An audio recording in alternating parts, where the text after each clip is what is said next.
Bagsak ang ekonomiya ng Pilipinas ngayong taon ayon sa pinakabagong ulat ng World Bank. BBM sinita ng World Bank dahil sa bagsak na ekonomiya. Hindi na po nakatiis ang World Bank sa ekonomiya ng ating bansa na patuloy na lumagapak. Pahiya na naman ang mga bubunistang, tanganistang, loyalista ni Ngagba dito, anak ng kagwang. Wala na, patuloy po tayong bumabagsak dahil po sa mga kawatan sa gobyerno under Marcos admin na palaging nakangiwi ang panganak ng kagwang ngayon. Nakakahiya ho, kagahapon nga po ay naitala ang pinakamababang palitan ng piso kontra dolyar sa kasaysayan ng ating bansa. Bungit. Anak ng kagwang, mag-resign ka na lang. Paano hindi babagsak ang ating ekonomiya?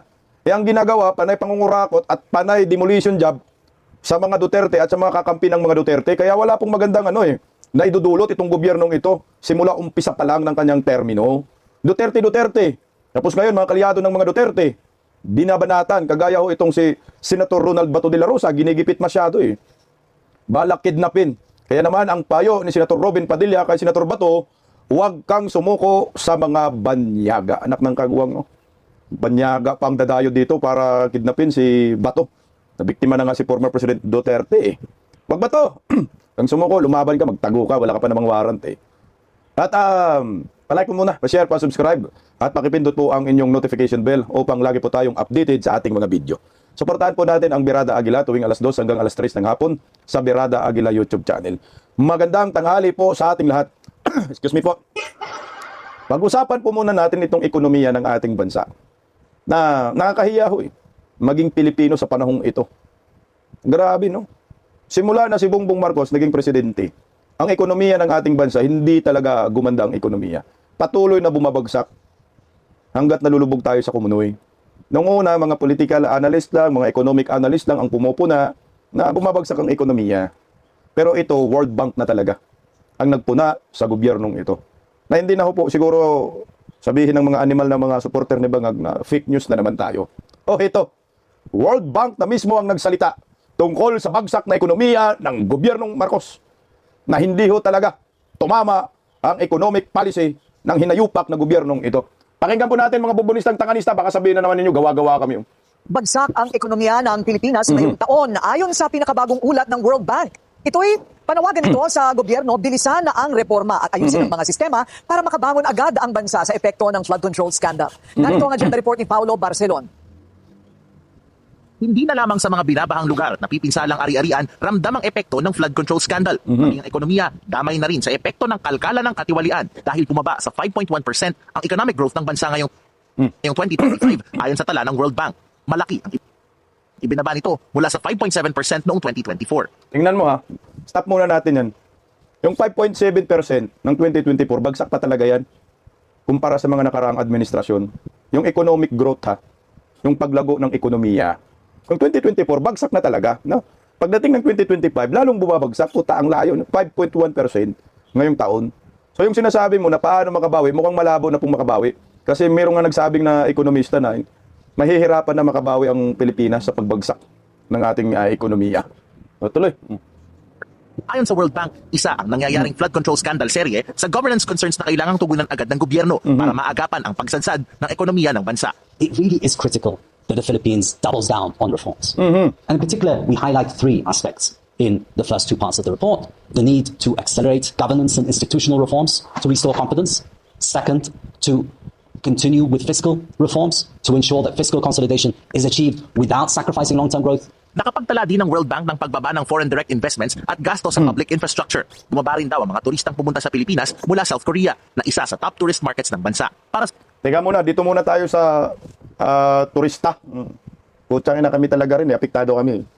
Lalo na sa Siargao. Bagsak din ang tourist industry doon Humina ang lahat ng mga negosyo pagdating sa tourism. Wala talaga. Walang mga turista, anak ng kagwang, pailan-ilan na lang. Ganun ho, katindi ang epekto ng pangungurakot sa gobyerno. Mismong mga lokal na mga negosyante sa ating bansa ayaw na mag-invest. Yung iba nga ayaw na magbayad ng tax. Ano ang magbayad ng tax? Ay putang ina, yung mga buhaya nag-aabang Ito ay tungkol talaga sa flood control. Wala na pong iba to. Ang may kasalanan nito na yung presidente natin. Wala nang iba. Maghanap naman ng masisisi. Dinadivert ka nila papunta sa mga Duterte. Putang ina nyo. Kayong presidente, mag-aapat na kayo na taon naging presidente, mga hinayupak kayo, puro pa rin Duterte yung sinisisi ninyo, mga tungaw kayo, mga impotent kayo. Incompetent pala, visit, pareho lang yun. Kung hindi po ninyo kaya magpresidente, sinabi na nga ng mga Pilipino, mag-resign na kayo, sobrang kabangagan na ho ninyo. Pinipilit pa rin yung sarili nyo. Sa World Bank, magandang oportunidad ang flood control scandal para maisaayos ng bansa ang mga sistema nito sa gobyerno. There could be an opportunity in this, in the sense that if the government, if Philippines can actually take the opportunity to increase transparency, increase its institutional capacity, and modernize its system, including its budget execution system, that could actually support longer-term growth and it can increase investment confidence. Sinigundahan ni RCBC Chief Economist Michael Ricafort ang naging findings ng World Bank. Bukod sa flood control scandal, may ilang factors ding nakita ang mga ekonomista sa pagbaba ng ekonomiya, tulad ng POGO exit noong 2024, trade war ng Trump administration, at epekto ng mga bagyo at pagbaha. Sa kabila nito, may nakita ring economic gains ang World Bank, tulad ng pagbaba ng inflation ngayong taon sa 1.8% average mula sa higit 3% noong 2024 at ang patuloy na paglakas ng job market ng bansa. Ayon kay PCCI Vice President for Trade Brian Ang, panahon na para ituon ang lakas ng bansa sa paggasto sa mga makabuluhang infrastructure project gaya ng mga kalsada, biles at pantalan sa labas ng Metro Manila. Para naman kay Federation of Philippine Industries President Elizabeth Lee, dapat nang pagtibayin ang sektor ng edukasyon sa pamamagitan ng mga reforma sa DepEd at sa Department of Trade and Industry para mapalakas ang mga manufacturing at industrial prowess ng bansa.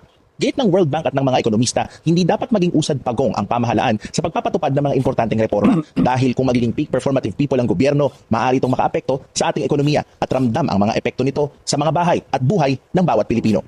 Wala na, sir. Wala nang chance pa na makabangon ang Pilipinas under Marcos admin. Para sa akin, wala na magandang direksyon eh. Ginugulo na lang ang mga Pilipino eh. Ginugulo na lang ang mga isip natin, puro diversionary tactics, puro kalukuhan na lang, sarswila, optics, palabas na lang eh. Ang mga ginagawa nila patungkol dito sa flood control issue. Paano po masolusyonan itong problema sa korupsyon? Kasi ang sinabi ng World Bank dahil sa korupsyon, sa flood control sinabi So pumutok po sa gobyernong ito ang mga ghost projects under Marcos admin. Mantakin mo, umuutang pa nga ho ang gobyernong bangag sa mga sa World Bank, sa ibang bansa para lang di umano makagawa ng flood control. Pero walang nagawang flood control, puro mga ghost projects. Dito talaga tinamaan eh. Pinagmayabang ni Bangag, Marcos Legacy daw, flood control. Ngayon, puro ghost projects ang flood control. Ang Marcos Legacy, yung proyekto na lang ni Digong, inaagaw na lang ng mga hinayupak. No?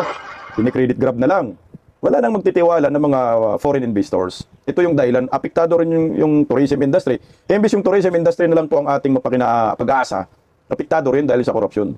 Kasi sino ba yung pupunta na mga turista sa isang bansang puro mga buhaya? Tingnan mo imbis yung South Korea na yung inaasahan din natin sa tourism, pati ba naman yun, ayaw na rin pumunta sa atin. Pagkatapos natin itakwil yung mga inchik, no? Wala na lang mga turista mga inchik sa Pilipinas, bibihira na lang.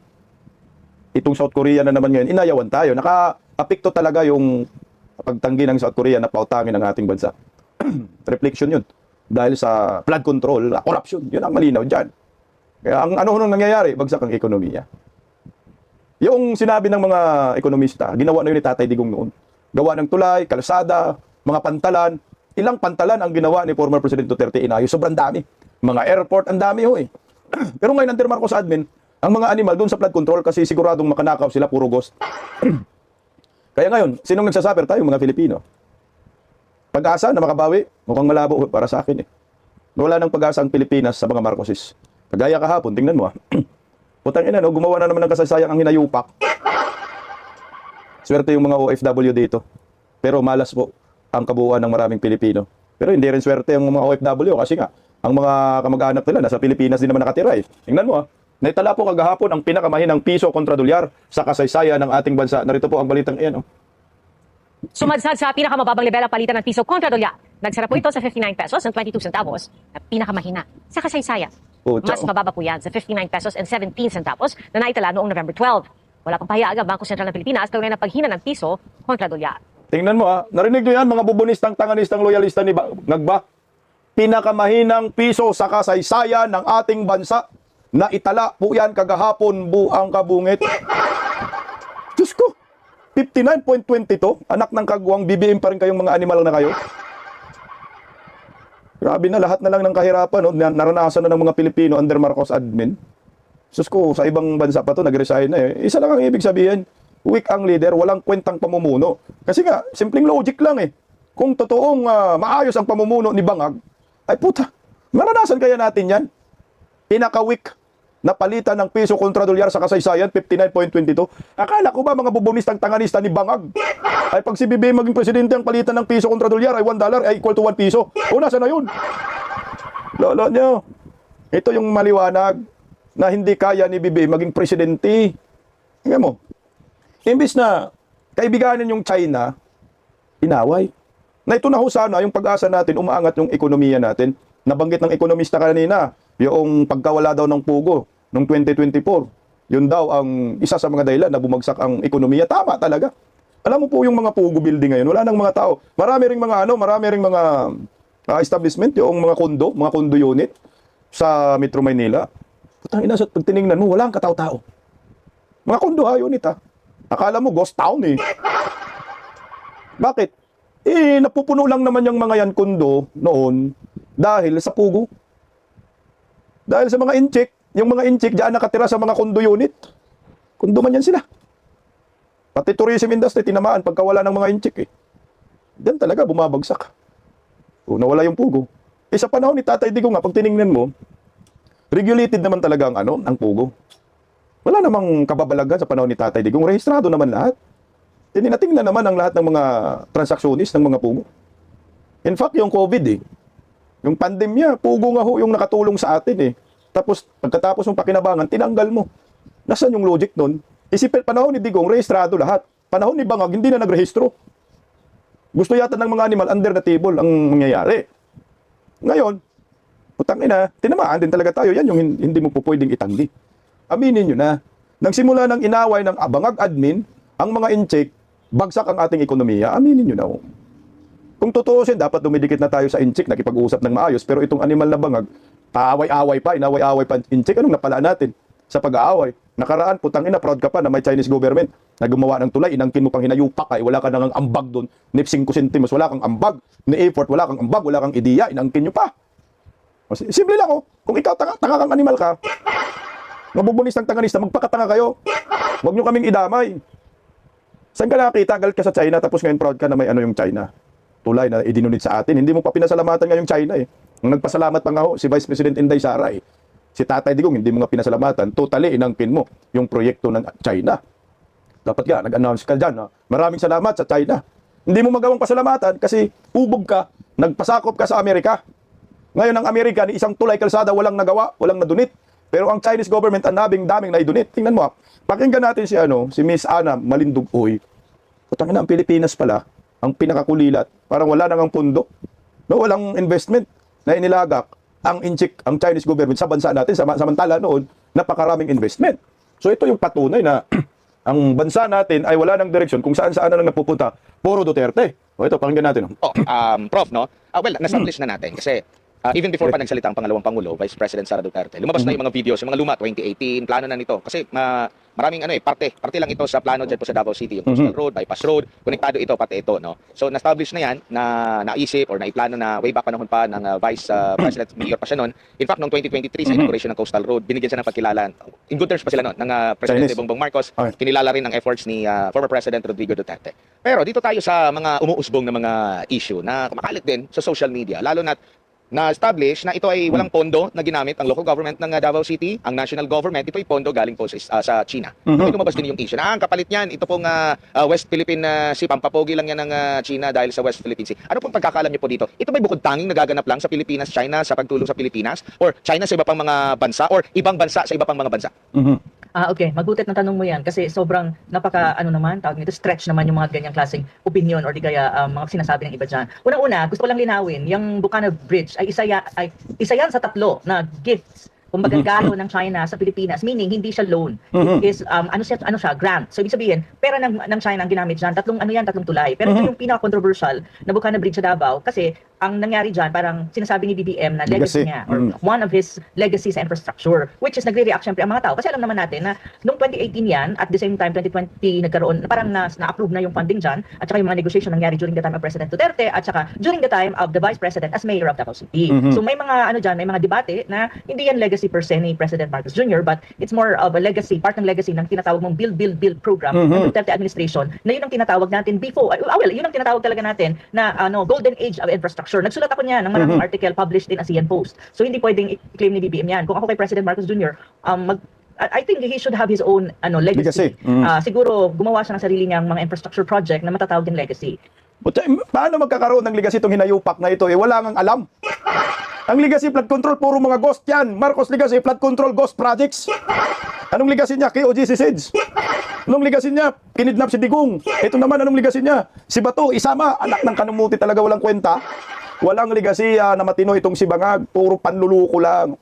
Ito ang, di ba ho kayo, nalibadbaran dyan, mga bubunistang tanganista, amo nyo, nangangangkin ng proyekto na hindi sa kanya. Mga los-los nyo. Ito tuloy yung. Hindi yung tipong, parang ang nangyari kasi kay BBM, parang credit grabbing yan eh. Correct. In many ways or in many respects. On the other hand, ang sinasabi nila, parang ano daw, in exchange for yung tinatawag nating dispute dyan sa South China Sea, it's not really true. Actually, ang China is a big investor, it's a big financer when you talk about infrastructure projects in different parts of the world, especially sa tinatawag mong Global South, ito yung developing countries. Even across Southeast Asia, ang pinakamalaking pumupondo pagdating ng mga infrastructure project, both physical infrastructure and soft infrastructure. Soft infrastructure meaning yung digital infrastructure ay ang China. So actually, ang Pilipinas ang may pinakamababa at this time when you talk about financing ng China sa infrastructure project, especially under BBM administration. Kung titignan mo ang Africa, titignan mo ang Latin America, at titignan mo ang Asia, ang kabuuan ng Asia, ang pinakamalaki na funder when you talk about infrastructure project, especially when you talk about railways, bridge, ports, and even like mga digital infrastructure, yung mga pang satellite and all that, ay ang China. Kasi ang China, to be very honest and frank, objectively speaking, is the best when you talk about infrastructure project in the world. Not even the United States. If you look at the United States, mga train station nila, mga luma, yung mga bridges nila luma. But if you go to China, and if you see China's infrastructure, China's railway, Chinese ports, it's really amazing. It's one top of the world, as in, I'm not kidding. So when you talk about investment in other countries, pagdating sa infrastructure, China is leading. And they are very good at this. Kaya may tinatawag kang Belt and Road Initiative or BRI. Basically, ang BRI is a Belt and Road Initiative. It's a grand project of China that basically focus on infrastructure investment in many parts of the world. And usually, itong BRI, ang encompassing ito is most continents from Asia, Latin America, even Europe sa eastern part of Europe and in Africa. Makikita mo ang mga infrastructure project dyan na big time infrastructure project ay galing China under the so-called BRI or Belt and Road Initiative. Na land. Saan yan? Sa land lang. Kasi may BRI ka na tinatawag ng Silk Road. Andyan na, yun siya. Puta, nakasayang talaga, no? Yung na-build ni former President Duterte na relasyon sa China at Pilipinas, yun ang nasayang ni Bangag. Nung panahon ni Pinoy, di ba? Hindi magandang relasyon ng China at Pilipinas. Yung pumasok si Duterte, gumanda, ang daming mga investment, no? Na inilagay sa ating bansa. Nagregalo pa ng mga tulay. 3 pala yan, no? Binondo Bridge, Bukana Bridge, ano yung isa na niregalo, so ginagawa pa rin. Angkin naman ni Bangag, buang talaga. No? Sayang eh. Alam nyo, yung ano ko nga noon, sabi ko, puta, kung magiging kaibigan talaga natin ng todo ang China, at magkasundo ang Pilipinas ng todo ang China, sa China, yung Cagayan Valley hanggang China, pwede yung gawin ng tulay. Gawa ng tulay. Kaya ng China yan. Ang from Cagayan Valley to China, so magta-travel ka sa China by land na lang, by boundary na lang sa tulay. Putang ina, ang sarap ng buhay na yun. Grabe siguro ang ekonomiya ng ating bansa. Lagong-lago siguro, no? Siguro magiging next to China ho tayo sa pinakamayaman sa buong mundo. Kung magkipag-partner talaga tayo sa China. Kasi ang China interesado sa Pilipinas eh. Unang-una, ang tingin ng China sa atin talaga, kaibigan. Tayo lang yung ayaw ang aminin na mula noon hanggang ngayon ay kaibigan na po natin ang mga inchik. Ito na po yung magbibigay sa atin ng magandang kinabukasan sana. Ang problema itong si Bangag, ang nasa isip nito, kalaban ng China, mga tanga nga. Dilawan, pinklawan, bubunistang tanganista, made in China naman ang mga suot. Pati cellphone ginagamit pang tutorials, made in China din naman, mga tanga nyo, no? Kasi kung ako lang presidente, gayaan ko si Duterte talaga. Didikit at didikit ako sa China. Yung Amerika nga, putang na, mayaman na yan, bakit dumidikit sa China? Sige nga, isipin nyo po. Kasi nga, nakikita ng yung Amerika, maganda po yung oportunidad na ibibigay ng China sa kanilang ekonomiya. Samantala, ang layo ng Amerika, no? Tayo, ang China, kapitbahay na ho natin, putang kinamumuhian pa ng Bangag admin. Tapos nagkaroon ng proyekto. Ang China, binigyan tayo ng tulay, natapos na. Hindi lang pangako ng China yung tulay na yan, kundi ginawa talaga. Tinapos talaga. Tapos ito, hindi pa kaya magpasalamat sa Inchik, buhang. Sinabi naman ni BBM na maganda daw ng pagkakagawa, no? Pinuri naman niya. Pero yung pasalamat talaga, maraming salamat Duterte, Chinese government. Wala talagang lumabas sa kanyang bunganga. Ang nakikita natin, panay ngiwi-ngiwi na lang yung panga. Alam niyo po, ito may naisip ako, no? Paano po makabawi ang ekonomiya ng ating bansa? Kasi ito yung pinaka-question ngayon. Lalo na ngayon, pinupuna na tayo ng World Bank, no? Asian Development Bank. Dahil bagsak na ekonomiya, piso, pinakamahina. May paraan pa ba na makabawi ang ekonomiya ng ating bansa? Except sa mga sinasabi ng mga ng mga ekonomista. Alam niyo po kasi yung suggestion ng mga ekonomista, useless din yun pag yung leader ay walang kwenta. Paano makabawi ang ekonomiya natin ng Pilipinas sa pagbagsak? Simple lang. Ipakulong ni Bongbong Marcos ang kanyang sarili. Oo. Yun lang ang tanging paraan para makabalik ang ating ekonomiya sa tamang landas. Ipakulong ni BBM ang kanyang sarili. Huwag siyang maghugas kamay. Aminin niya ang lahat ng pangungurakot sa gobyerno dahil siya naman talaga ang may dahilan. Kung hindi niya kayang ipakulong ang kanyang sarili, mag-resign siya. Kasi kailangan managot ang dapat managot. Hindi puro sarswila, hindi pwede yung puro optics lang. Kasi ang tunay na may kasalanan dito, wala namang iba. Si Bubuim. Kung sino-sino yung mga tinuturo eh. Naghuhugas kamay, mga may papadkas-padkas pambuang. Oh, wala na. Tumatagal lang. No? Puro na lang kwento, puro palabas, sarswila. Ang tao nililito.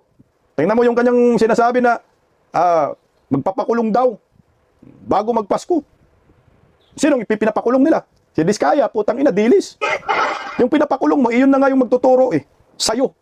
Na may kinalaman ka kay Martin Romualdez. Si Martin Romualdez, hindi man lang napag-usapan ngayon. Puro Diskaya, putang ina. Hindi yan ang gusto nating makulong. Ang gusto natin makulong, itong si Martin Romualdez, Saldico. O, nasa na yung mga animal? Si Martin Romualdez, hindi maturo-turo eh. Kasi nga, kung ipakulong si Martin Romualdez, kulong din sila. Kaya ang ekonomiya, nagsasuffer ngayon. Ako sa akin, wala na pong iba na dapat gawin at paraan kung para babalik ang sigla ng ekonomiya. Ipakulong na lang ni BBM ang sarili niya. Asawa niya, anak niya, pinsan niya, ipakulong niya. Panigurado, babalik ang kumpiyansa ng mga foreign investors. Kasi nga makikita mo, putya, okay pala dito sa Pilipinas mag-invest. Dahil pag may mga kurakot, kahit na first family, presidente ay makukulong pala, dito na lang tayo. Kaso wala nga tayong ganun eh. Kapito ko ang mga animal. Kung ano-ano na lang yung mga pautot, kung sino-sino na lang yung tinuturo. Ikaw may kasalanan. Anak ng kamuti. Tingnan mo ito, Diskaya family, oh. Matapos i-anunsyo ng Pangulo na lalabas na ngayong linggo ang arrest warrant para kay Sara Diskaya, sumipot ang kontrobersyal na kontraktor sa NBI ngayong araw. Yan ang agenda report ni Andrea Salde, live nag-uulat mula sa NBI sa Pasay City. So Andrea, sumuko na nga ba si Diskaya at ano ang sinabi niya at inunahan pa niya ang anunsyo ng Pangulo? Corina, kusang ang iprenisenta ng controversial flood control contractor na si Sara Diskaya ang kanyang sarili sa NBI para voluntary na magpa-custody. Yan ang kinumpirma ng kanyang mismong kampo habang napipinto ang paglabas ng arrest warrant laban sa kanya. Ayon sa source ng Billionaire News Channel, direktang nakipag-ugnayan ng mga abogado ni Diskaya sa NBI para sa kanyang voluntary custody. Pasado alas 10 daw kaninang umaga nang dumating ito sa headquarters kasama ang mga abogado at anak. Noong Biyernes, nagsampa ng mga kasong graft at malversation ng Ombudsman sa Digos City RTC laban kay Diskaya, sa presidente ng kanyang kumpanya at sa 8 public works officials kaugnay sa 96.5 million flood control project sa Davao Occidental na umano'y ghost. Ayon kay Pangulong Bongbong Marcos, asahan daw na lalabas ang arrest warrant laban kay Diskaya ngayong linggong ito. Nakausap namin ang tagapagsalita ng mga Diskaya na si Attorney Cornelio Samaniego at anya, dito raw muna mananatili si Diskaya sa NBI hanggang ilabas ang warrant of arrest laban sa kanya. Anya, alam daw nila na magkakaroon ng mga kasong ganito, kaya ngayon, minabuti daw. Alam po namin na magkakaroon ng mga kasong ganyan. Ngayon, minabuti po niya na huwag nang antayin yung warrant of arrest. Nanindigan din ito, Corina, na walang ghost project ang kontrobersyal na contractor. Ito ang kanilang ikinakulungkot, lalo't non-bailable ang mga kinakaharap na kaso. Maliban kay Sara Diskaya, sumuko na rin umano ang exec ng St. Timothy Construction na si Maria Roma Angeline Rimando sa Pasig City Police Station kagabi. Kagaya ni Diskaya, iniwasan lang din daw nito ang posibleng harassment na kaharapin kapag nagkaroon na ng arrest warrant. Dagdag pa ni Attorney Samaniego, patunay daw ito na wala silang planong takasan ang mga kaso. Corina, sa ngayon wala pa tayong opisyal na nakakausap mula sa NBI pero sa impormasyon na ating natanggap, bantay sarado si Sara Diskaya sa isa sa mga silid sa loob ng headquarters. Corina. Okay, meron bang hinihintay pa na maaaring sumuko, Andrea? Kasi nagulat tayo dito, ano? Pero talagang isa lang pa lang ba ang balak pagsilbihan ng warrant? Sa ngayon, Corina, wala pang warrant of arrest laban sa mga subjects ng kasong isinampa ng Ombudsman sa Digos City. At sa ngayon, si Sara Diskaya at si Roma pa lang sa Pasig City Police Station ang sumuko sa mga otoridad. Corina. Okay, nagulat ng live mula sa NBI sa Pasay. Butya, no, tagtiningnan nyo po. Putang ina guys sa akin lang hindi naman siguro tayo mga tanga. Itong ginawa ni Bongbong talaga, sarswila. Isipin nyo yung warrant na nailabas kay Diskaya, doon pa sa Digos na kaso. Pinasampa ng Ombudsman. Sa Davao pa, putang nakinukunik talaga sa mga Duterte, no? Pupunta talaga sa Davao. Pero anak ng kaguwang, ang pinaka-kontrobersya na flood control, nandito sa Luzon. Sa Bulacan, no? Anak ng kamote, nandyan sa Ilocos, Metro Manila, Pero bakit sa Davao pa? Nilabasan ng warrant dahil doon di umano sa Davao sa Digos, Davao Occidental, tama? Anong gusto nilang ipalabas? Sisihin pa rin sa mga Duterte, putang ina, nakakamura, no? Nasaan yung Ilocos? At saka yung Diskaya, hindi yan ang gusto nating mapuruhan ng todo. Oo, dapat mapanagot sila. Pero ito nga dapat yung state witness na nilalaban ng Senador Marcolita kasi ito ang may alam sa lahat. Ang gusto nating makulong, itong mga balyena, mga pating, mga buwaya, dyan sa Kongreso. Si Martin Romualdez, Bongbong Marcos, Sandro Marcos, at saka si Saldico, Lisa Marcos. Yung isa pang Martin, ito dapat yung managot eh. Pero itong Diskaya, anak ng Kagwang, may kasalanan din naman. Pero ito sila, nag-deliver sila ng proyekto. May proyekto sila na ginagawa. Siguro mayroon mga substandards, pero sabi wala silang ghost projects. O ngayon, sino ang dapat managot? Ay putang na, ang may kasalanan si Bangag, lahat-lahat. Wala nang iba. Kaya putang na, ba't baka nagtuturo? Naghuhugas kamay. Ang gusto nyong mangyari, kasalanan pa rin ng mga Duterte, isisihin nyo, mantakin nyo ha. Ang flood control po na issue na puro mga ghost under Marcos admin, 1.2 to 1.3 trillion pesos. Yan na nga yung ipinagmalaki niyang ligasiya eh. Tingnan mo ha, ang mga animal no. In-announce, ligasiya daw, flood control. Ngayon, ang pumalpak, sinisin na sa mga Duterte, nakakaputa. Talaga na. Nakaka-high blood no? Huwag kayo ma-high blood, baka atakin kayo, matuwa yung mga bubunisang tanganista. Na ang dapat talagang managot, si BBM, wala ng iba. Simpleng logic. Tingnan mo ha. Si Saldico hindi na pwedeng managot. Nasa ibang bansa na. Si Bunuan, nasa ibang bansa na. Pinatakas. May Cadiz pa, malamang. Nasa ibang bansa na. Sino na lang nandito? Si Martin Romualdez at si Bongbong Marcos Sandro. Ito na lang ang isa sa mga pwedeng mapanagot ng taong bayan. Eh, hindi eh. Gusto natin mga sapsap, mga dilis, anak ng Kagwang. Gusto natin yung mga buaya, yung mga templayer. Ito yun, oh. Sinabi ni Vice President Inday Sara, ito yung gusto natin. Hindi makatagalaw ang chairman ng Appropriations Committee kung hindi siya inutusan ng Speaker of the House of Representatives. So yun yung part nilang dalawa, di ba? Search ang matawag nila, no? Pag-insert. Tapos hindi ko na kailangan sabihin nakasali yung Pangulo dyan. Kasi kitang-kita naman natin, kanino bang pirma? Sasabihin na naman niya, hindi niya pirma yung nandoon sa GAA. Hindi. Ako yan. Hindi si Ferdinand Marcos Jr. ang pumirma dyan. Ang ebidensya ng kanyang participation is yung pirma niya sa GAA. Nakita niya kung ano yung ginawa ng Congress doon. Pero pinirmahan pa rin niya. Accountable siya because he allowed the insertions. Correct. So that is a culpable violation of the Constitution. Ayan yung tatlo. Yan dapat yung makulong kasama si Bake, kasama si Sandro. Pag ito nakulong ang mga animal na yan, panigurado, makakabangon ang ating bansa sa pagkalagapak. Ang ekonomiya ay lalago. Pag si Vice President Inday Sara ang maging presidente, matik yan. Ang kumpiyansa ng mga foreign investors ay tataas. At magsiksiksikan ang mga direct foreign na investors sa ating bansa at mag-i-invest po sila ng todo. Uubusin nila yung kapital nila sa ating bansa kung si Vice President Inday Sara maging presidente at makulong yung tatlo na yan. Kasi ang issue lang naman ng mga investors, corruption issue, daming kurakot. Yun lang naman ang issue eh. Na kailangan po makasiguro ng mga investors na ligtas ang kanilang pera. Paano? Ito yung tatlo, Bongbong Marcos, Saldico, Martin Romualdez, yun ang ikulong. Yun ang managot. Maparusahan at mag-resign po sila sa kanilang mga pwesto dyan sa Malacanang. Kasi kung hindi po yan maparusahan si BBM, walang magandang ekonomiya na mararanasan ho natin. 2028.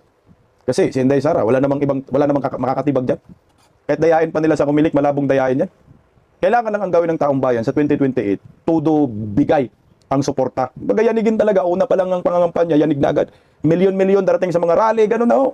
Kasi kung hindi natin gawin yan, talagang pwedeng dayain yan ni Bongbong Marcos. Siyempre, malay natin, biglang iupo si Martin Romualdez sa pagka-presidente. Okay ni naman talaga. Kasi alam naman nila, pag si Inday Sara maging presidente, matik yan, ay yung ginawa nila kay former President Duterte, mas masahol pa ang maramdaman nila. Kagaya nito, putangin na itong korupsyon na ito, trillion-trillion, hindi mo pwedeng palampasin ni Inday Sara to. Pag si Inday Sara maging presidente. Kunyari si Inday Sara, bukas presidente na, ay putangin na, walang ariglo yan. Lahat kayo dyan, managot. Kulong kayo sa bilangguan. Lifetime. Tapos kung ako Inday Sara, ibalik ko yung hukom bitay. Pag ako si Inday Sara, naging presidente, ang pinakamunang gawin ko, yung ombudsman, ipa-impeach ko. Ma-impeach naman talaga. Maraming, pwedeng ma-impeach yan kasi si Boying, putangin na, matatapos na lang termino ni Inday Sara, si Boying. Ombudsman pa rin. Ay hindi matatapos termino ni Inday Sara, papalitan na si Boying kasi 7 years lang naman si Boying Pero tinik pa rin, isipin mo yung 4 years kasi pagiging presidente, nandyan pa rin si Boying. Kaya pagkaupo ni Inday Sara, impeach na agad yan si Boying. Kasi yan lang naman yung ano dyan, problema, magbibigay ng problema. Paano makulong mo itong mga hinayupak na yan kung nandyan si Boying sa ombudsman? Yan ang unahin. O ito, tingnan mo ha. Yung gobyernong Marcos, kaya hindi po tayo makausad-usad sa ekonomiya. Kasi nga yung kanilang direksyon nakatuon sa mga Duterte. Nakatuon sa mga Duterte. Gusto nilang pabagsakin kasi nga mabigat na kalaban si Inday Sara sa 2028. Alam nila yan. Kahit nga yung 2022, alam na ho nila, puta, hindi kaya si Inday Sara. Kaya anong ginagawa ho nila? Yung mga nasa baba, yung mga galamay, pinapahina na. Pero ito, si Senator Bato de la Rosa, ito naman yung focus ng gobyerno. Pero ako alam ko, diversionary tactics pa rin ho ito para mapagtakpan ang totoong may kasalanan sa flood control na walang iba, yung tatlong bugok na yan na nagtablahan na nga ho sila ngayon. Sabi ni Idol Robin Padilla kay Senator Bato de la Rosa, huwag kang sumuko, tol. Wag na wag susuko sa mga dayuhan. Yan ang payo ni Senator Robin Padilla sa kanyang kaibigan at kapwa-senador na si Ronald Bato de la Rosa. Sa gitna pa rin po ito ng balibalitang may arrest warrant na raw ang International Criminal Court para kay Bato. Para sa iba pang detalye mula sa Senado, nasa linya ng telepono si Mean Los Baños. Mean, nagkakausap pa daw ba itong si Senator Padilla at si Senator Bato? Sa ngayon, hindi daw nagkakausap pa si Senator Robin Padilla at ang kanyang kilalang kaalyado ng Senator Ronald Bato de la Rosa. Sabi sa atin ni Senator Padilla, higit 2 buwan na raw ang matalipas nang huli silang nagkausap sa personal ni Senator Bato na ilang buwan na nga rin absent sa mga sesyon dito sa Senado. Hanggang noong September 28, nagkakausap pa raw si Senator Robin Padilla at Senator Bato de la Rosa. Yan ang sagot ni Senator Padilla, ang tanongin ko kaugnay sa kanyang komunikasyon kay Senator Bato, pero hindi na nga ito nagpakita simula nung mag-resume ang sesyon noong November 11. Noong September 28 daw, nagkita pa si Bato at si Senator Padilla sa ilang pagkakataon at maging sa sesyon ng Senado. Nagpadala pa nga ng screenshot Senator Padilla sa atin, kung saan nakikita na tumawag siya kay Senator Bato noong November 7, ilang beses yan, pero unanswered na ito. Naiintindihan na raw niya na lubog na si Bato kaya hindi na niya kinontak ang kanyang kaibigan. Kwento pa ni Senator Padilla sa akin, madalas na mag-usap ni Bato noong mga nakaraang buwan. Pero nang magsabi si Ombudsman Remulla na may palabas na warrant kay Bato, hindi na raw siya kinontak ni Senator Padilla. Ngayon, wala na raw silang komunikasyon. Pero batid daw niyang maingat si Senator Bato lalo't dati siyang pulis. Alam daw nila na mainit ang cellphone nila kaya hindi na rin sila kumukontak si Padilla sa kapwa senador dahil ayaw niya maging tracker o ng dayuhan o ng ICC. Ang advice ni Padilla kay Bato, wag na wag magsusurrender sa dayuhan. Sa ngayon, nag-aalala daw si Padilla sa pamilya ni Bato. Bagamat parehas daw silang warrior ni dating Pangulong Rodrigo Duterte at kaya raw nila ang anumang pagsubok, nakakaawa pa rin daw ang kanilang pamilya na naghihirap sa sitwasyon. Ruth, nagsalita na rin ang mismong public affairs unit ng ICC sa bali-balitang may arrest warrant na kay Senator Bato. Sabi ng ICC, hindi raw sila nagko-komento sa ganyang mga spekulasyon dahil lahat naman daw ng public court record ay nasa ICC website. Yun muna yung latest sa atin dito at nakausap na rin pala natin, Ruth, itong si Attorney Torion at sabi niya, they are operating doon sa ideya na posibleng may warrant talaga si Senator Bato at binigyan na rin daw siya ng authority ng pamilya ni Senator Bato kung kinakailangan mag-hire nga ng abogado. But for now, ang hinihiling nila magkaroon ng clear-cut guidelines sakaling mauwi sa pag-surrender itong warrant of arrest laban kay Senator Bato de la Rosa kung meron nga.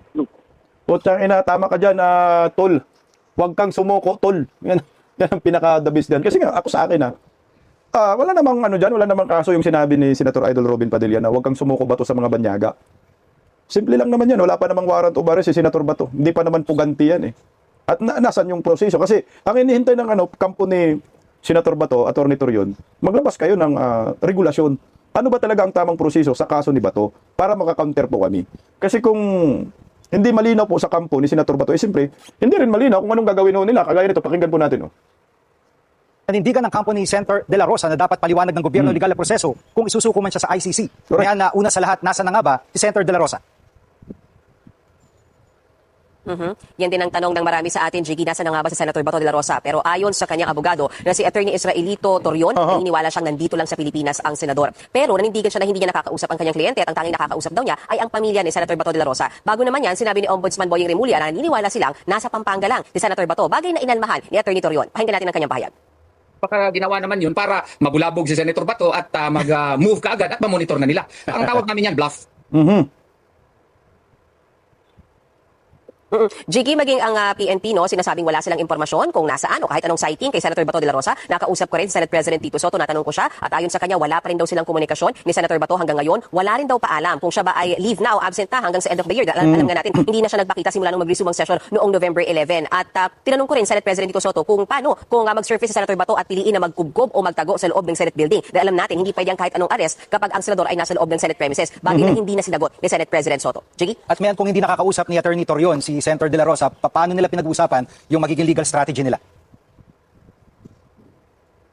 Ang gusto ngayon, Jiggy, ng kampo ni Senator Bato de la Rosa, magkaroon ng clear-cut guidelines mula sa pamahalaan, gayon din sa Korte Suprema, paano ba yung proseso ng pag-implement ng ICC warrant. Gusto rin daw malaman ni Senator Bato kung ano yung kanyang mga karapatan sa ilalim ng ating batas. So ano ba yung batas na yan? Yan yung Republic Act 9851 o yung Philippine International Humanitarian Law. Hindi, wala kasi yung IRR, kumbaga walang paliwanag kung paano ba ini-implement yung pag-surrender o pagsuko sa isang Pilipino papunta sa isang foreign entity gaya nga ng ICC. Narito ang bahagi ng pahayag ni Attorney Torion. Presumably, yes, if the judicial processes would be clarified as to what would be his rights if he would be surrendered.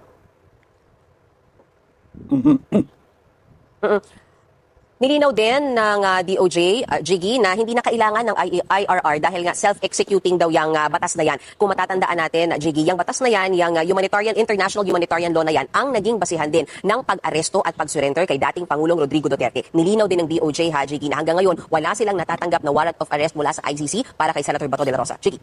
Kutsa guys, no, alam mo, ito ay hindi pa rin talaga na-resolve ito. Malabo yung resolve ito eh.